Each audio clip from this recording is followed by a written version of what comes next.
All right. So our question this week is all about how to build your kids' self-esteem. Take it away, Jen. So, one of our community members asked, I've been noticing my 7-year-old really talking down about themselves.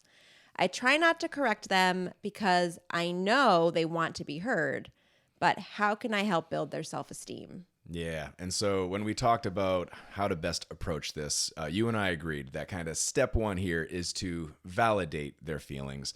So often we get stuck in this mindset that we have to change how they're feeling when that's just going to have them kind of back down into their corner. And that's not what we want if we want to help move them forward, right? Right. Well, I think we want to make it go away Yeah. because that's how a lot of us were raised. Yeah, we don't like that they're feeling this pain, and we just want to like steal the pain away, bring them to safety. Right. Nobody needs to experience negativity ever, Why? right? Yeah, I need to build emotional intelligence or resilience. But so when you validate, you just acknowledge those feelings as their truth. It is kind of the first step to opening the door to change, right? Right, because we're no longer telling them don't have those feelings, Yeah. right? Like quite the opposite. We're wanting them to have all the feelings, and that is really one way that they're going to be developing emotional intelligence. Yeah, so we've got them feeling all their feelings. We've created that safe space. So the next question is, what can we do now to actually help build the self-esteem? And our big tip that we have for everyone was to encourage this growth mindset, which a lot of people may have been hearing about, but it's this idea that their abilities or even their intelligence can grow with effort and practice, right? And so just as an example, last night, one of our daughters was like, oh, I can't draw, or I'm a bad drawer. I forget exactly what she said. And you were pretty quick to come in and help kind of, introduce the whole growth mindset idea, right?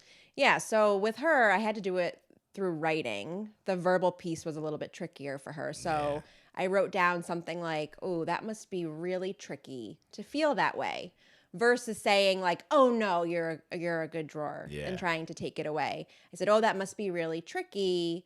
We get better through practice. Is there something that you want me to teach you how to draw? Yeah. And then she was receptive to that. So I didn't dismiss her feelings. Yeah. And so what's really important here is once, let's say she does kind of take the bait and gets into opening up to draw, when we do, praise what they're doing, you don't want to praise the actual work, the actual product. You're always trying to praise the process, the kind of perseverance, the effort. That's what's going to help them build this growth mindset. It's never about the work itself. It's about the work you've put into the work. Right. I think that's why I get so frustrated by art projects and other things that we sometimes see in schools where like there's this example of what it's supposed to look like, and when the child doesn't achieve that, they feel badly about themselves, when in reality it's more about using the materials, figuring things out, developing your own sense of what it means to be artistic. That's really what's going to help with growth. There's just way too much pressure put on how something looks, the actual outcome, rather than the entire process of having gotten to the outcome, which is the whole idea here. Right. Your kids are allowed to feel down on themselves about where they are. That's normal. That's expected. You and I feel that way too. It's just so important to recognize that it's all a journey. And as long as we keep on that journey, we can and will grow. Right. And all of our journeys are unique.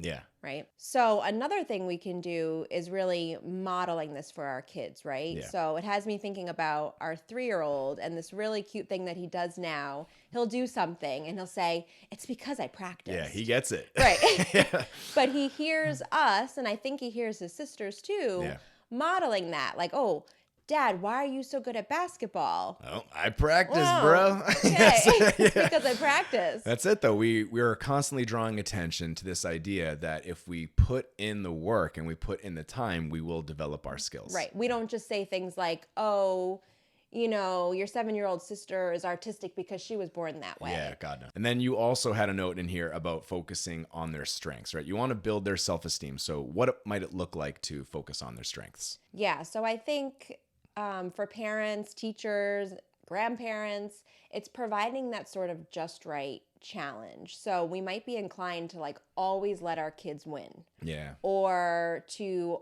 always give them an activity that we know they're going to be really, really good at. And yes, sometimes that's appropriate, but we want to make sure that the activities that we're providing aren't like too easy where they're becoming bored, or they're too challenging where they're no longer developmentally appropriate and they're not seeing any successes. Yeah. So we want to find that just right in between where they're being challenged, but they're also finding some successes in what they're doing that motivates them to keep going. Yeah, I remember hearing a statistic that if you're like winning like 3 out of 10 times, you're finding these small wins. It's not about winning every time, Right. but these small little, leaps in success are enough to keep you motivated. And every time you catch a win, no matter how small, it feeds into this sense of self-efficacy, the sense of I can achieve this as long as I keep at it. Right.